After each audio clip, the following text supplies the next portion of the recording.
Bismillahirrahmanirrahim. Assalamualaikum warahmatullahi wabarakatuh. Perkenalkan, nama saya Saryani Erla Fatau dengan NIM A321220559. Di sini saya akan mempresentasikan resume saya mata kuliah kriminologi. Yang pertama, faktor sosial seperti apa yang mempengaruhi KDRT? Kekerasan dalam rumah tangga dipengaruhi oleh berbagai faktor sosial, norma dan budaya patriarki, seringkali menciptakan ketimpangan kekuasaan dalam rumah tangga yang dapat membenarkan kekerasan sebagai bentuk kontrol sosial. Tekanan sosial dan ekonomi seperti pengangguran atau kemiskinan juga meningkatkan stres yang berujung pada KDRT.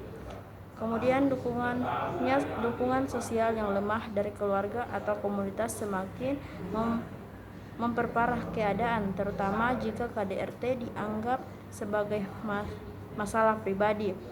Penyalahgunaan alkohol dan narkoba yang menjadi pemicu karena dapat meningkatkan perilaku agresif.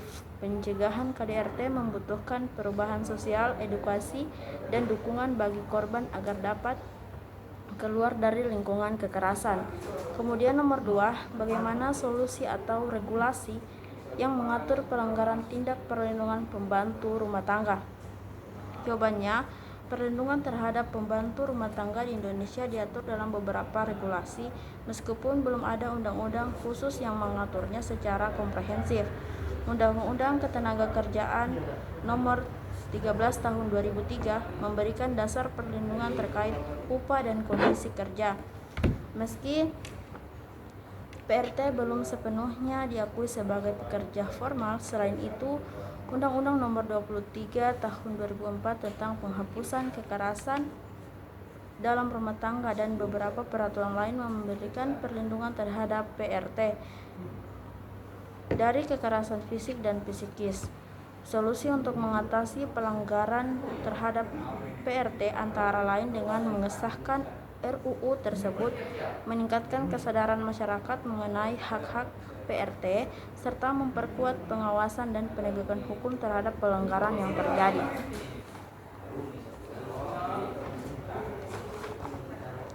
Kemudian nomor 3, bagaimana dinamika dalam rumah tangga dapat mempengaruhi kecenderungan individu untuk terlibat dalam kejahatan. Dinamika dalam rumah tangga memainkan peran penting dalam membentuk perilaku individu, termasuk kecenderungan untuk terlibat dalam kejahatan. Pola asuh yang penuh kekerasan, kurangnya kasih sayang, konflik berkepanjangan, serta ketidakstabilan emosi dan emosional dapat menciptakan lingkungan yang tidak kondusif bagi perkembangan moral seseorang. Kemudian nomor 4, apakah hukum di Indonesia cukup melindungi pasangan yang menikah dengan warga asing dari kekerasan dalam rumah tangga, dan bagaimana prosedur hukum untuk melaporkan kasus kekerasan dalam situasi tersebut? Jawabannya, hukum di Indonesia cukup melindungi pasangan yang menikah dengan warga negara asing dari kekerasan dalam rumah tangga melalui Undang-Undang Nomor 23 Tahun 2004 tentang penghapusan kekerasan dalam rumah tangga. Undang-undang ini berlaku untuk semua warga yang berada di Indonesia, termasuk pasangan WNI yang menikah dengan WNA. Korban KDRT berhak atas perlindungan hukum, layanan kesehatan, dan bantuan hukum. Prosedur pelaporan kasus KDRT dimulai dengan melaporkan kejadian ke kepolisian atau unit pelayanan perempuan dan anak yang akan melakukan visum dan penyelidikan. Korban juga bisa mengajukan perlindungan ke Lembaga Perlindungan Saksi dan Korban atau meminta bantuan ke Pusat Pelayanan kepada Pemberdayaan Perempuan dan Anak. Jika terbukti, pelaku dapat dikenakan sanksi pidana sesuai Undang-Undang PKDRT dengan ancaman hukuman yang bervariasi tergantung tingkat kekerasan. Kemudian nomor 5, apakah pemerkosaan dalam rumah tangga atau marital rape dalam konteks ini merupakan suatu tindakan kejahatan? Karena jika merujuk dalil dari beberapa orang, mereka menggunakan dalil agama sebagai pembenaran terhadap marital rape, yaitu dengan mengatakan bahwa kewajiban seorang istri adalah melayani suaminya. Jawabannya, Islam memandang perkawinan merupakan salah satu ibadah yang sangat dianjurkan demi menghindari adanya seks di luar perkawinan secara bebas yang berpotensi menyebabkan kerusakan pada umat manusia.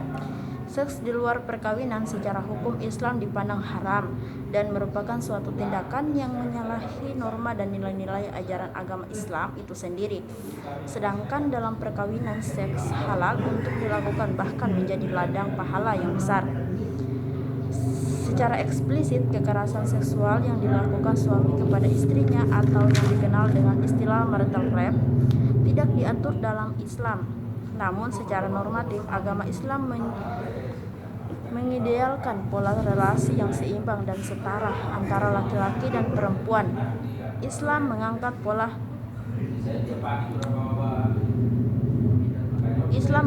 pula nilai-nilai betapa pentingnya hubungan seksual yang sehat pasangan suami istri. Hubungan seksual yang sehat adalah hubungan yang berdasarkan pada komunikasi sebelumnya yang dikehendaki dan dinikmati kedua belah pihak. Dalam Al-Quran, terdapat beberapa ayat yang dapat dijadikan sebagai dasar hukum atas dalil-dalil pemaknaan terkait konsep marital rape yang berkembang saat ini. Sebagaimana yang terkandung dalam ayat Al-Quran surah Al-Baqarah ayat 223 sebagai berikut, yang artinya, istrimu adalah ladang bagimu, maka datangilah ladangmu itu. Bercampurlah dengan benar dan wajar, kapan dan bagaimana yang kamu sukai. Utamakanlah hal yang terbaik untuk dirimu. Bertakwalah kepada Allah dan ketahuilah bahwa kamu kelak akan menghadap kepadanya. Sampaikanlah kabar gembira kepada orang-orang mukmin. Istri diumpamakan sebagai ladang tempat menanam benih, maka tanamlah benih itu sesuai waktu yang disukai. Surah Al-Baqarah 223. Kemudian nomor 6, bagaimana faktor psikologis mempengaruhi KDRT sehingga menyebabkan kejahatan? Jawabannya itu, faktor psikologis memainkan peran besar dalam KDRT dan dapat menjadi pemicu utama kejahatan. Gangguan emosi seperti stres, kecemasan, dan depresi dapat membuat seseorang lebih mudah kehilangan kontrol yang bertindak agresif. Baik, itulah presentasi resume saya. Lebih dan kurangnya saya mohon maaf. Wabillahi taufiq wal hidayah. Wassalamualaikum warahmatullahi wabarakatuh.